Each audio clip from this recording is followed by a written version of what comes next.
I want to make sure if something goes down, I can go to a local music store and just grab one of those things. I don't want to depend on anything crazy to do my show. I just kind of depend just on my hands.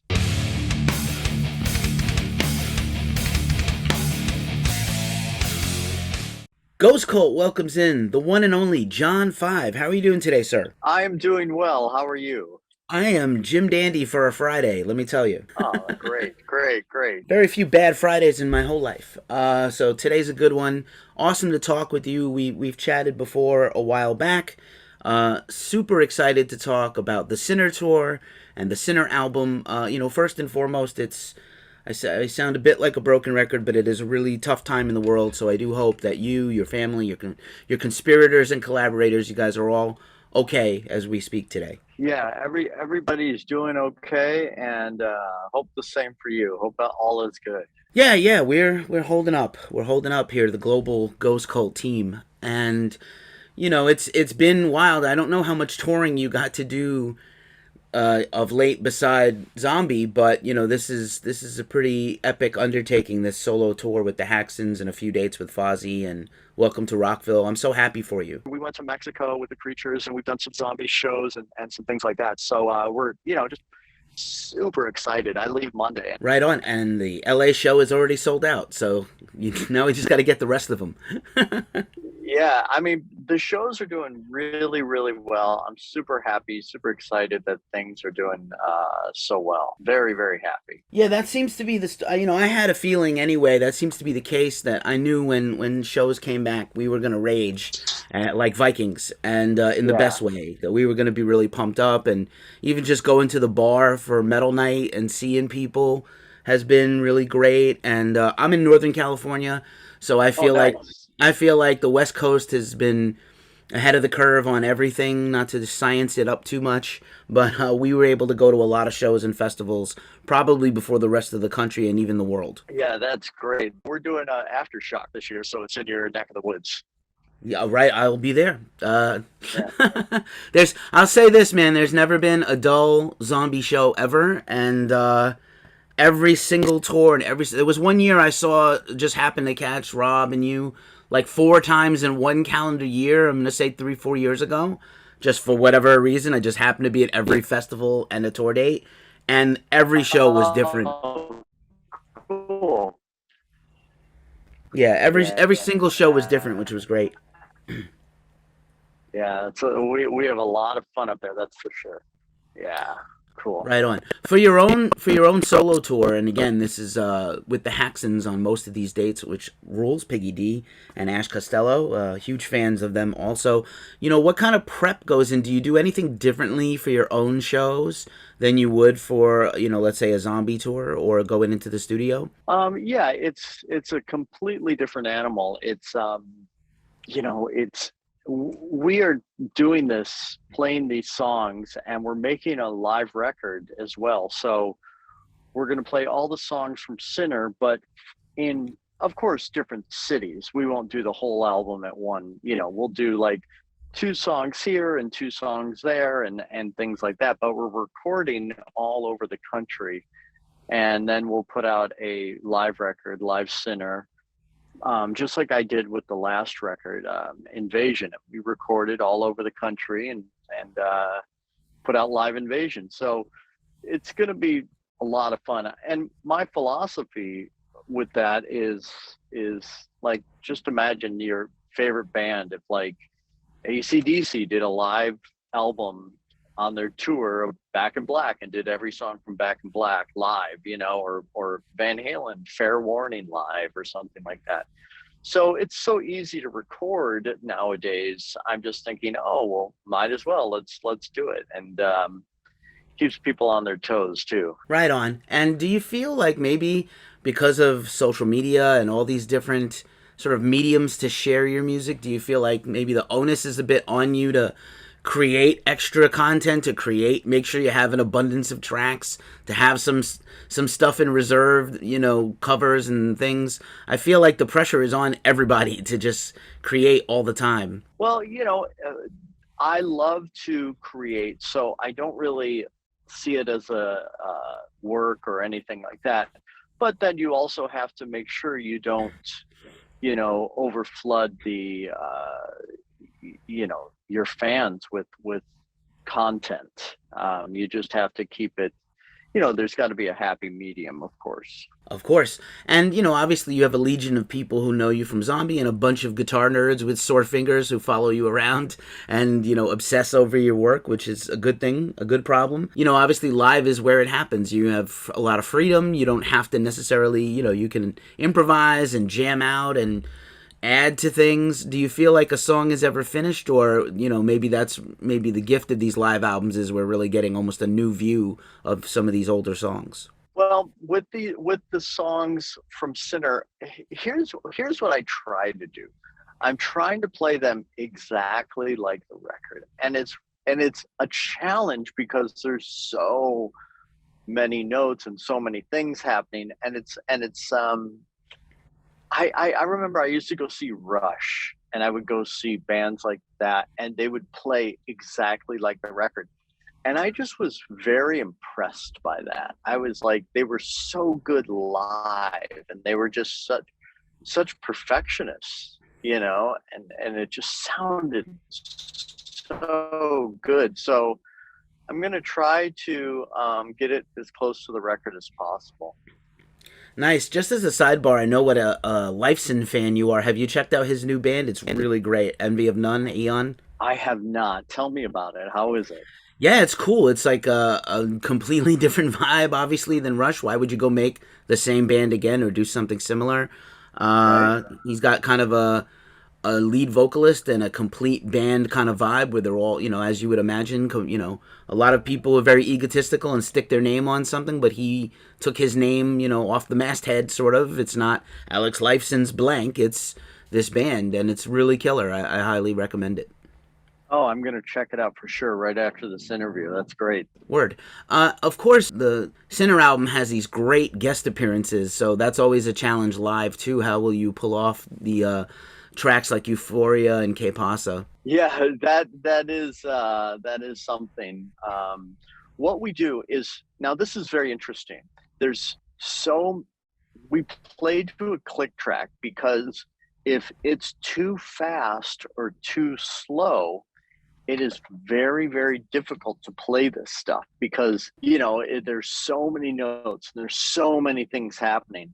So we'll play it to a click track, and we are putting Mustaine's voice on that click track. So so people can hear that hook and things like that. So because it's such a hooky part of the song, and I love I love Mustaine's delivery on that so much. Absolutely. I don't think he. I know he gets a lot of grief for his voice, but he really doesn't get enough credit for how many memorable hooky choruses he's written in his whole career. Oh, he's brilliant. He's brilliant, and I love what he does. I love what he does. I love his voice. I think it's wonderful. I agree.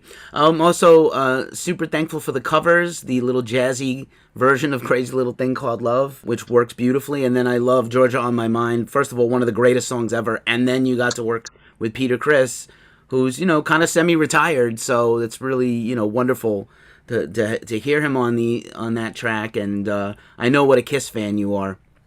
Oh yeah, and Peter's a very close friend of mine, so it's a real honor to have him on this track. He is my great pal, and I talk to him all the time. So it's wonderful. Thank you. Yeah, thank you. Thank you for doing that. Again, I think, Peter's been, and rightfully so, earned his time away. He's definitely put in his entire career, and but it was great to hear that voice again, man. His voice is still gives me chills, like when I was a little kid with the Beth 45.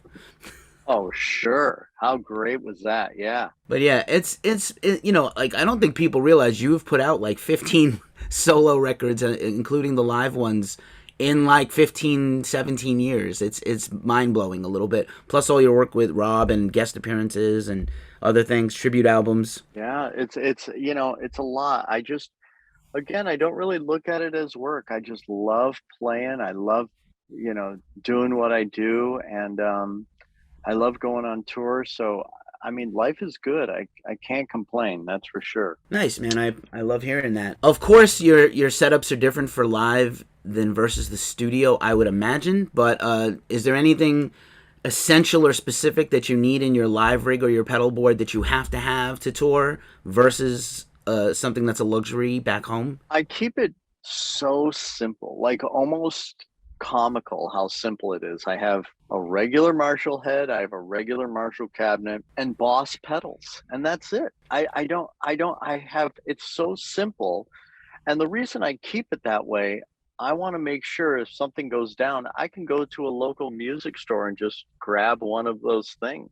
I don't want to depend on anything crazy to do my show. I just kind of depend just on my hands. Nice. It's wild to me how with the advent of technology I've seen over my lifetime and so many custom rigs and setups, and just Boss is still like the Jello pudding of pedals. Man, it is eternal. They never change the formula on a lot of them, and they still sound great. They sure do, and they're built really well, and it's like they're like a rock.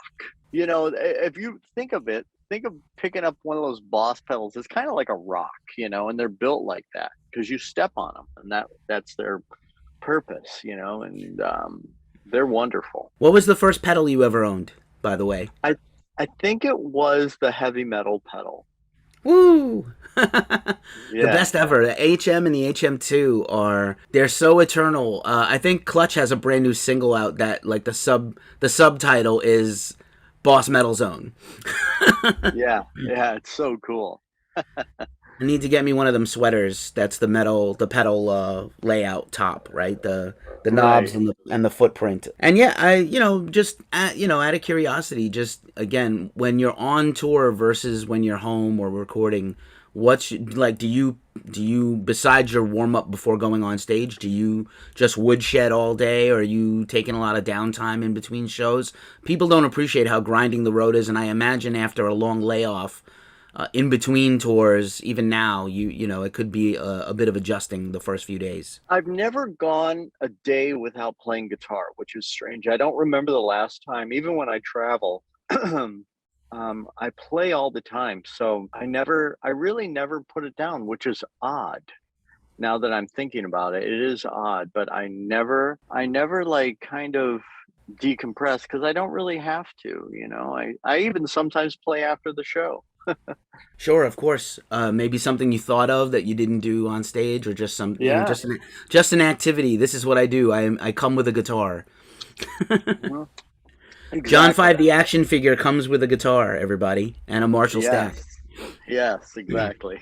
It's just fascinating. I think the arc of the guitar, to me, I'm still thrilled and excited when I hear an awesome solo or a great riff. To some people, guitar music is passe or rock is passe, or Gene likes to say rock is dead, but I don't think so. I really feel like the guitar is forever. It's like a comet, just might go around and come around the universe, but I don't think it's ever going to die off. I don't think so either. I think because kids are discovering these, amazing rock and roll bands, heavy rock bands, like they're discovering AC/DC and they're discovering Motley Crue, and that they never heard before.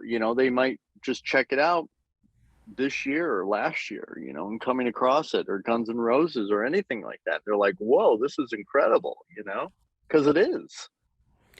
Right. I hope that, I always feel like somebody today is discovering like a new band that they love or a new subgenre that they're heavily into, and then they will accidentally their way into something ancient or older, and that's how you breed lifelong music fans. That's how people are still buying Metallica's Black Album like 6,000 times a week. I don't understand how, but it's happening. Yeah, because it's great. That's why you'll always that will never go out of style, because when there's a masterpiece like that, it's just like a amazing piece of art that was painted hundreds and hundreds of years ago. People will always appreciate it. Right on, right on. As we wind this down, I want to give you back your very busy day soon. Just have a few more for you. Do you have any favorite pastimes when you're on a headline tour, just yourself? Do you explore much in a new city or revisit things in an old city? Favorite restaurant, favorite museum, guitar shops, record You shops? know, that's a great, great question. I'm glad you asked that because I really enjoy, my favorite thing to do is be on tour in the summertime. It's so comforting to me.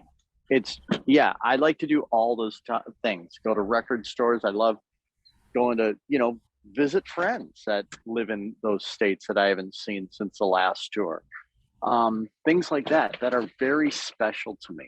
Restaurants, record stores, even just taking a walk in that city that I haven't been in a while. It's, for some reason, it's just one of my favorite things to do. Awesome. And then just, for a final closing question, of course, you have this tour and a bunch of stuff with Zombie promoting that last album.